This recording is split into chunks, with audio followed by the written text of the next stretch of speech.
2001 and 2003, I was working with SK Telecom in Korea, and we were trying to market Korean data platforms to U.S. carriers.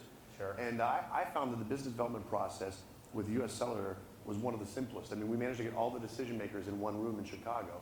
And as a guy selling solutions, I found that tremendously powerful and different than what I was experiencing in these larger distributed organizations. Yes. So do you feel now, having come from Motorola and being at U.S. Cellular for a while, do you feel like you guys have the ability to turn more quickly, to react more quickly to opportunities?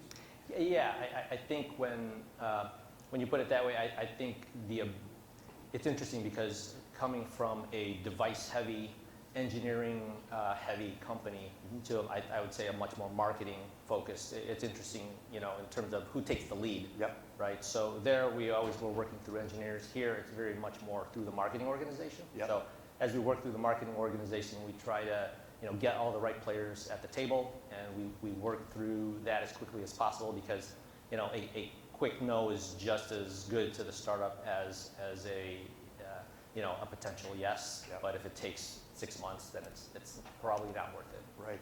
So comparing your experiences at Motorola, which is a bigger company, with U.S. Cellular, without disparaging Motorola. Sure.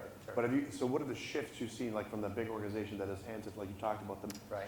to a carrier in terms of ability to partner more quickly with new ideas and technologies?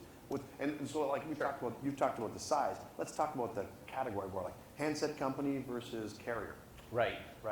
Yeah, I think certainly with a large company like Motorola, they've gone through their separations and splits and things like that. So for them, it's more about consumerization of some of the products that they've been selling for decades. Yeah. So that continues to be a challenge, and certainly that's not anything that's new to people. They understand they sell two-way radios that's been around for 60 years. Yeah.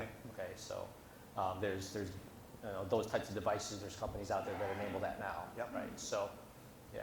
Not only in prepping these questions, but since apparently I get to ask them all, I'll ask one more. What have been your recent partnerships and acquisitions or work that you've done at U.S. Cellular with startups and smaller companies?